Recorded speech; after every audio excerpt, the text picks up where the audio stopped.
society. But the succession problem you described, that one is very difficult.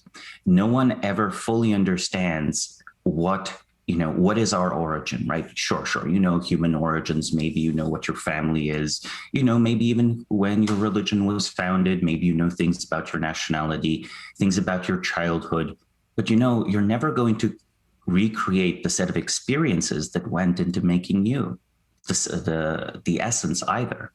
So what you're doing is essentially picking and choosing what is the enduring and essential institution, a feature of this institution, right? What are the virtues you can't skip over? What are the skills you can't skip over? What are the mechanisms you can't skip over? And how do I make this very transmittable? My company is named after a statesman I greatly admire. My company is called Bismarck Analysis, but I'm going to actually critique Bismarck. One of the most important critiques of this 19th century statesman, he basically created what we would think of as the modern state, is that he created a foreign policy so brilliant and intricate that no one could possibly wield it except him. So part of the genius of good succession is creating something that is functional and simple enough to transmit.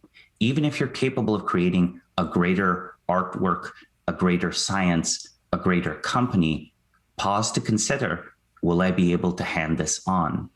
And if I won't be able to hand it on, well, am I okay with this being an effect on society for one generation? Maybe I am. There are some institutions that should only last one generation. But if you're hoping for a deeper, wider reform, well, that's going to take a while. And again, I think the perspectives here often are quite explicit, right?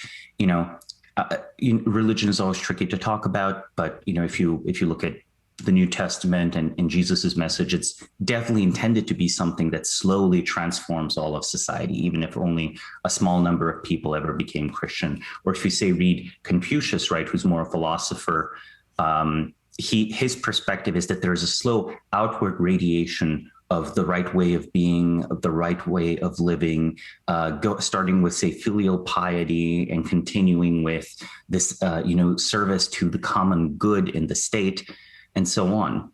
And we could give other examples as well, such as, Plato's thoughts on how society might be reformed or improved. So this long-term perspective exists in people because I think people can't help but care about the biggest things. So if you care about the biggest things, why don't you try to, plant seeds, that grow into oaks? Still, let's talk now about the concretes of succession. I said you have to pick and choose what is worthy of transmission. I think that one of the strongest recommendations I have is the equivalent of a master-apprentice relationship in, say, medieval European guilds or in, say, martial arts contexts, because in that case, if you establish an imitation between student and teacher, this imitation goes beyond the explicit, right? The way you move a hand when you grab a tool. It's one of the reasons that these so-called tacit skills that are difficult to put into words still matter. Even if you're doing something like the practice of law, where you might think, oh, this is all explicit. No. The way you discuss problems with your colleagues, right? The way you ask your clients for information. These are things about verbal behavior that you just can't describe in words. It would be an explosion of words. You would need 100 words to describe what you're doing with 10 words and 10,000 words to describe what you're doing with 100 words, and so on. It will be exponential. So some things have to be transmitted just through observation, imitation, and importantly, also correction.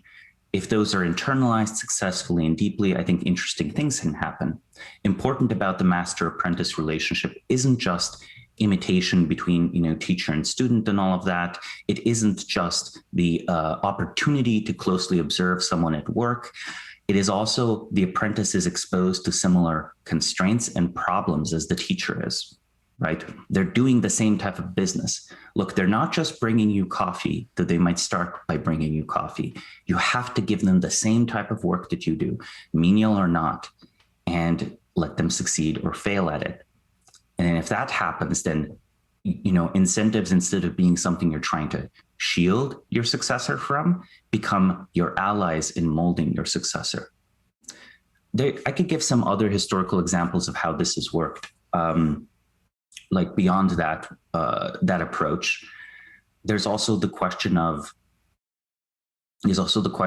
where do you recruit from, right? Like the job that you leave someone might not be the same job you started off with.